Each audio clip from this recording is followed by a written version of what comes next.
Why couldn't Moses see the face of God? This is the question that we seek to answer today as we continue our verse-by-verse study of the book of Exodus on walking through the Bible. Of his word, the glory of his cross. If you have a Bible with you, you can turn to Exodus 33. We're going to be reading from verses 18 to 23. If you don't have a Bible, don't worry. Just follow along with us on the screen. The version that we'll be reading from is the New King James Version. So, Exodus 33, beginning at verse 18. And he said, "Please show me your glory." Then he said, "I will make all of my goodness pass before you, and I will proclaim the name of the Lord before you.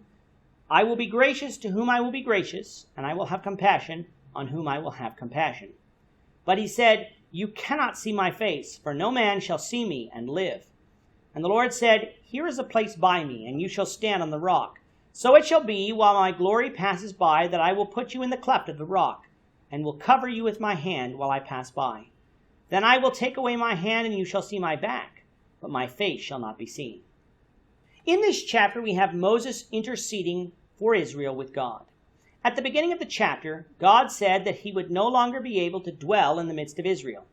This was due to the fact that Israel served an idol while Moses was on Mount Sinai.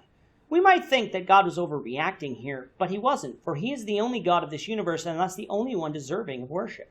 By worshiping this idol, even if they were intending to worship Jehovah, Israel was saying that God was just like the gods of the nations round about them, able to be represented by the things that we make. God is above this universe, for he made it, which is the reason he is worthy of our worship. As Moses was interceding for Israel, the chapter tells us that God spoke to Moses as a friend. Since Moses had this type of relationship with God, it meant that Moses could plead for Israel on their behalf and be heard. It also meant that because of God's grace, he could possibly get God to change his mind. And because of the ferventness of Moses' pleading, God did change his mind and would dwell among Israel, confirming that he would personally lead them to the promised land and not use an angel or created being. Coming now down to verse 18, we have a truly marvelous story.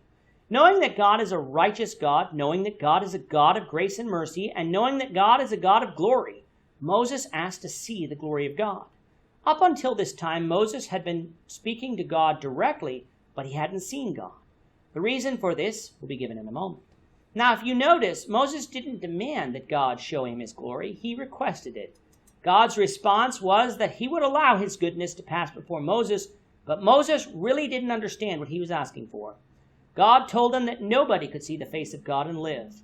That's because God is too wonderful and too glorious for man in this flesh to behold. In 1 John 1 verse 5, God is described as light. If one looks into the sun, one can blind themselves, sometimes permanently. The sun isn't pure light, though, and the sun can be eclipsed by the moon, darkening it. God, however, is pure light. There is no darkness in him at all. It is true that, in part, John is using the phrase in 1 John 1 in a figurative manner, comparing righteousness and sin. But from what is described here in Exodus 33, there is an actual representation of God to be considered. When Jesus was on the mountain of transfiguration in Matthew 17, recall that his being changed into something as bright as light. God is the source of light, perfect light. Without him, everything would be in darkness. Someone this spectacular wouldn't just blind man, he would kill man. God, though, wanted to grant Moses' request in the only way possible.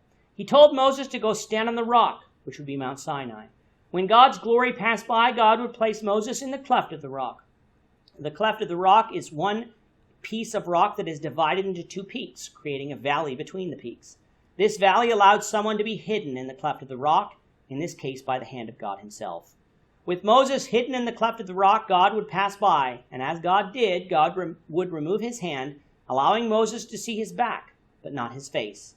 That is the extent that mankind could see God, but even that required special protection by God. This story has lent itself to many songs, notably Rock of Ages and He Hideth My Soul. In the song He Hideth My Soul, listen to the chorus. He hideth my soul in the cleft of the rock that shadows a dry, thirsty land. He hideth my life in the depths of his love and covers me there with his hand. And covers me there with his hand. In both of these songs, the rock is Jesus, who died on the cross for our sins. In obeying Jesus, his children are spiritually hidden in the cleft of the rock, which will allow us to see the glory of God in heaven after the judgment day.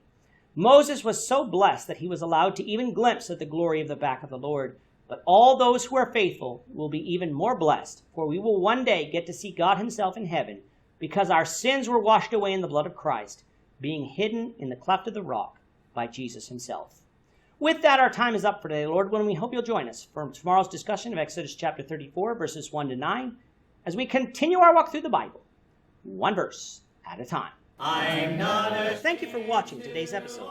We hope that you found it edifying and ask that you not only subscribe to our channel and podcast, but that you like and share this episode among your friends, so that the saving gospel of Jesus Christ can go out to the whole world. Of his cross.